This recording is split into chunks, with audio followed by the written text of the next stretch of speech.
ನಮಸ್ತೆ ವೀಕ್ಷಕರೇ, ಸುದ್ದಿ ನ್ಯೂಸ್ ಬುಲೆಟಿನ್ಗೆ ಸ್ವಾಗತ. ನಾನು ವಿನಯ್ ಜಾಲ್ಸೂರು.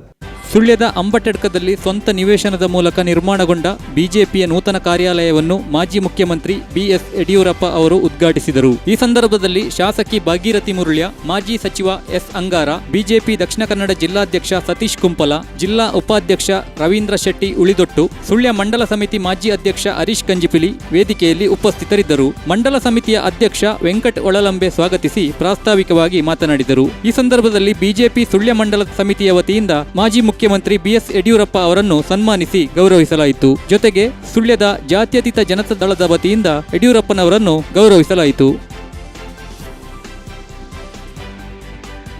ಮಾಜಿ ಮುಖ್ಯಮಂತ್ರಿ ಯಡಿಯೂರಪ್ಪ ಅವರು ಕುಕ್ಕೆ ಸುಬ್ರಹ್ಮಣ್ಯಕ್ಕೆ ಆಗಮಿಸಿದ್ದರು. ಅವರನ್ನು ಮಾಜಿ ಸಚಿವ ಎಸ್ ಅಂಗಾರ ಹಾಗೂ ಶಾಸಕಿ ಭಾಗೀರಥಿ ಮುರುಳ್ಯ ಅವರು ಹೂಗುಚ್ಛ ನೀಡಿ ಸ್ವಾಗತಿಸಿದರು. ದೇವಸ್ಥಾನದ ವತಿಯಿಂದ ಅಧಿಕಾರಿಗಳು ಸ್ವಾಗತಿಸಿದರು. ಬಳಿಕ ಸುಬ್ರಹ್ಮಣ್ಯ ದೇವರ ದರ್ಶನ ಪಡೆದ ಅವರು ನಾಣ್ಯಗಳಿಂದ ತುಲಾಭಾರ ಸೇವೆ ನೆರವೇರಿಸಿದರು. ನಂತರ ಮಹಾಭಿಷೇಕ, ಮಹಾಪೂಜೆ ಸೇವೆ ನಡೆಸಿ ಸುಳ್ಯಕ್ಕೆ ಆಗಮಿಸಿದರು.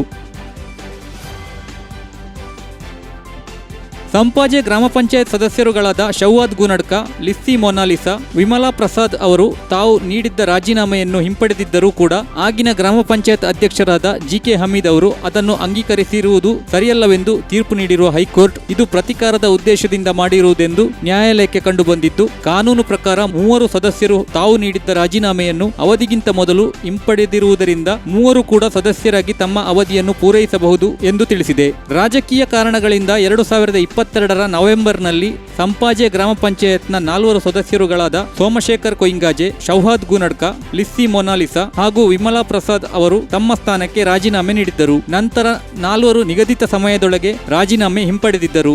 ಆದರೂ ಕೂಡ ಸೋಮಶೇಖರ್ ಕೊಯಿಂಗಾಜೆ ಅವರನ್ನು ಹೊರತುಪಡಿಸಿ ಉಳಿದ 3ರ ರಾಜೀನಾಮೆಯನ್ನು ಆಗಿನ ಗ್ರಾಮ ಪಂಚಾಯತ್ ಅಧ್ಯಕ್ಷರಾದ ಜಿಕೆ ಹಮೀದ್ ಅವರು ಅಂಗೀಕರಿಸಿದ್ದರು. ಇದರ ವಿರುದ್ಧ 3 ಸದಸ್ಯರು ಪುತ್ತೂರು ಸಹಾಯಕ ಆಯುಕ್ತರಿಗೆ ಮೇಲ್ಮನವಿ ಸಲ್ಲಿಸಿದ್ದರು. ಆದರೆ ಅದಕ್ಕೆ ಮನ್ನಣೆ ನೀಡದೆ 3 ಸ್ಥಾನಗಳು ತೆರವಾಗಿರುವ ಬಗ್ಗೆ ಅಂದಿನ ಪುತ್ತೂರು ಸಹಾಯಕ ಆಯುಕ್ತರಾದ ಗಿರೀಶ್ ನಂದನ್ ಅವರು ಜಿಲ್ಲಾಧಿಕಾರಿಗಳಿಗೆ ವರದಿಯನ್ನು ಸಲ್ಲಿಸಿದ್ದರು. ಇದು ವಿವಾದಕ್ಕೆ ಕಾರಣವಾಗಿ 3 ಸದಸ್ಯರು ರಾಜ್ಯ ಹೈಕೋರ್ಟ್ ಮೆಟ್ಟಿಲೇರಿದ್ದರು. ತಕ್ಷಣವೇ ರಾಜೀನಾಮೆ ಅಂಗೀಕಾರಕ್ಕೆ ತಡೆಯಾಜ್ಞೆಯನ್ನು ನೀಡಿದ್ದ ಹೈಕೋರ್ಟ್ ಇದೀಗ ಅಂಗೀಕಾರವನ್ನು ರದ್ದುಗೊಳಿಸಿ ಆದೇಶಿಸಿದೆ.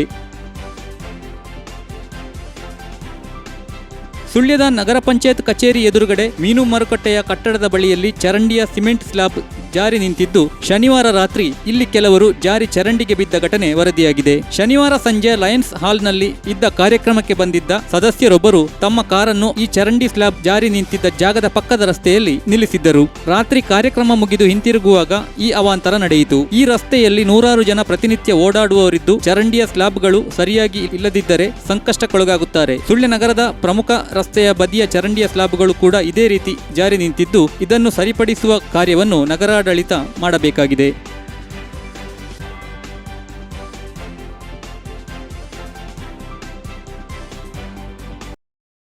ಸುದ್ದಿ ನ್ಯೂಸ್ ಬುಲೆಟಿನ್ನಲ್ಲಿ ಈಗ ಒಂದು ಪುಟ್ಟ ವಿರಾಮ. Karnataka agri garden nursery, Mogarpane, Halegate, Sullia.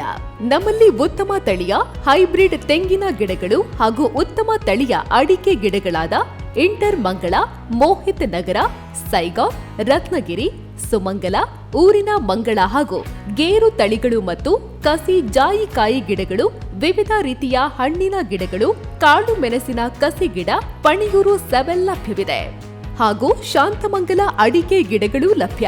Karnataka agri garden nursery, Mogarpane, Halegate, Sullia. Contact 9048865019.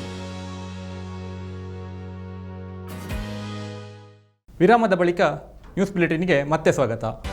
ನಾರ್ಕೋಡು ಕೋಲ್ಚಾರು ರಸ್ತೆಯ ಏಣಾವರ ತಿರುವಿನಲ್ಲಿ ನಿನ್ನೆ ರಾತ್ರಿ ಸುರಿದ ಗಾಳಿ ಮಳೆಗೆ ಮರವೊಂದು ವಿದ್ಯುತ್ ಲೈನ್ ಮೇಲೆ ಬಿದ್ದ ಪರಿಣಾಮ ರಸ್ತೆಯ ಮೇಲೆ ವಿದ್ಯುತ್ ತಂತಿಯು ತುಂಡಾಗಿ ಬಿದ್ದಿತ್ತು. ಈ ರಸ್ತೆಯ ಮೂಲಕ ಸಂಚರಿಸುತ್ತಿದ್ದ ದ್ವಿಚಕ್ರ ವಾಹನ ಸವಾರರೊಬ್ಬರಿಗೆ ರಸ್ತೆಯ ಮೇಲಿದ್ದ ತಂತಿಯು ಗಮನಕ್ಕೆ ಬಾರದೇ ಇದ್ದುದರಿಂದ ಬೈಕಿನ ಚಕ್ರಕ್ಕೆ ತಂತಿಯು ಸಿಲುಕಿದ್ದರಿಂದ ಸವಾರರು ರಸ್ತೆಯ ಮೇಲೆ ಬಿದ್ದರು. ಅದೃಷ್ಟವಶಾತ್ ಈ ಸಂದರ್ಭದಲ್ಲಿ ಲೈನ್ನಲ್ಲಿ ವಿದ್ಯುತ್ ಪ್ರವಹಿಸದೇ ಇದ್ದುದರಿಂದ ಭಾರೀ ಅನಾಹುತವೊಂದು ತಪ್ಪಿದಂತಾಗಿದೆ.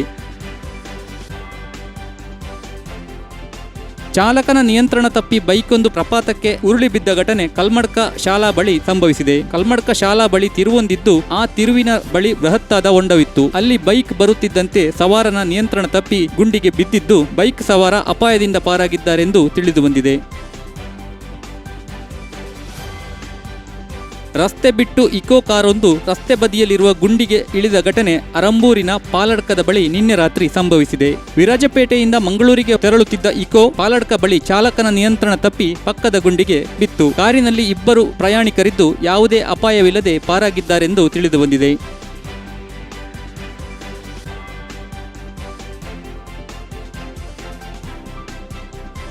ಸುಳ್ಯದ ಕುರುಂಜಿಗುಡ್ಡೆಯ ಯುವಕನೊಬ್ಬ ನಿನ್ನೆ ಮಧ್ಯಾಹ್ನದಿಂದ ನಾಪತ್ತೆಯಾಗಿದ್ದು ಆತನ ಚಪ್ಪಲಿ ಬಸ್ಮಡ್ಕ ಬಳಿ ಪಯಸ್ವಿನಿ ನದಿಯ ತಟದಲ್ಲಿ ಪತ್ತೆಯಾಗಿದೆ. ಕುರುಂಜಿಗುಡ್ಡೆ ಗುರುಸ್ವಾಮಿಯವರ ಪುತ್ರ ಕುಮಾರ ಎಂಬವರು ನಿನ್ನೆ ಮಧ್ಯಾಹ್ನದ ವೇಳೆಗೆ ಮನೆಯಿಂದ ಹೋಗಿದ್ದರು. ಬಸ್ಮಡ್ಕದಲ್ಲಿ ನಡೆದುಕೊಂಡು ಹೋಗುತ್ತಿದ್ದ ಕುಮಾರನನ್ನು ಸ್ಥಳೀಯರು ವಿಚಾರಿಸಿದಾಗ ಇಲ್ಲಿ ತನಕ ಎಂದು ಹೇಳಿದ್ದರೆಂದು ತಿಳಿದು ಬಂದಿದೆ. ರಾತ್ರಿ ಕುಮಾರ ಮನೆಗೆ ಹೋಗಿರಲಿಲ್ಲ. ಬಳಿಕ ಬಸ್ಮಡ್ಕದಲ್ಲಿ ಹೋಗುತ್ತಿದ್ದ ವಿಷಯ ತಿಳಿದು ಮನೆಯವರು ಪಯಸ್ವಿನಿ ನದಿ ಬಳಿ ಬಂದಾಗ ಅವರ ಚಪ್ಪಲಿ ಅಲ್ಲಿ ಪತ್ತೆಯಾಯಿತು. ಇದರಿಂದ ಅವರು ನದಿಗೆ ಬಿದ್ದಿರಬಹುದೆಂಬ ಶಂಕೆ ವ್ಯಕ್ತವಾಗಿದೆ. ಮನೆಯವರು ಪೊಲೀಸರಿಗೆ ವಿಷಯ ತಿಳಿಸಿದ್ದು ಅಗ್ನಿಶಾಮಕ ದಳದವರು ಸ್ಥಳಕ್ಕೆ ಬಂದು ನದಿ ತಟದಲ್ಲಿ ಹುಡುಕಾಟ ಆರಂಭಿಸಿದ್ದಾರೆ. ಅವರು ನದಿಗೆ ಇಳಿದಿದ್ದಾರೋ ಅಥವಾ ಚಪ್ಪಲಿ ಅಲ್ಲಿ ಬಿಟ್ಟು ಬೇರೆ ಎಲ್ಲಾದರೂ ಹೋಗಿದ್ದಾರೋ ಎಂಬುದನ್ನು ಇನ್ನಷ್ಟೇ ತಿಳಿದು ಬರಬೇಕಾಗಿದೆ. ಉಬರಡ್ಕ ಮಿತ್ತೂರು ಗ್ರಾಮದ ಮಾಣಿಬೆಟ್ಟು ಬಳಿಯ ನಿವಾಸಿ ದಿವಂಗತ ಸುಬ್ರಾಯಗೌಡರ ಧರ್ಮಪತ್ನಿ ಅಲ್ಪಕಾಲದ ಅಸೌಖ್ಯದಿಂದ ಜೂನ್ 23ರಂದು ಸುಳ್ಯದ ಖಾಸಗಿ ಆಸ್ಪತ್ರೆಯಲ್ಲಿ ನಿಧನರಾದರು. ಅವರಿಗೆ 87 ವರ್ಷ ವಯಸ್ಸಾಗಿತ್ತು. ಕಲ್ಮಡ್ಕ ಗ್ರಾಮದ ಕುಳ್ಸಿಗೆ ಉಕ್ರಪ್ಪ ಗೌಡರು ಅಲ್ಪಕಾಲದ ಅಸೌಖ್ಯದಿಂದ ನಿಧನರಾದರು. ಅವರಿಗೆ 53 ವರ್ಷ ವಯಸ್ಸಾಗಿತ್ತು. ಇದು ಇವತ್ತಿನ ನ್ಯೂಸ್ ಬುಲೆಟಿನ್. ನಿರಂತರ ಅಪ್ಡೇಟ್ಗಳಿಗಾಗಿ ವೀಕ್ಷಿಸಿ ಸುದ್ದಿ ನ್ಯೂಸ್ ವೆಬ್ಸೈಟ್.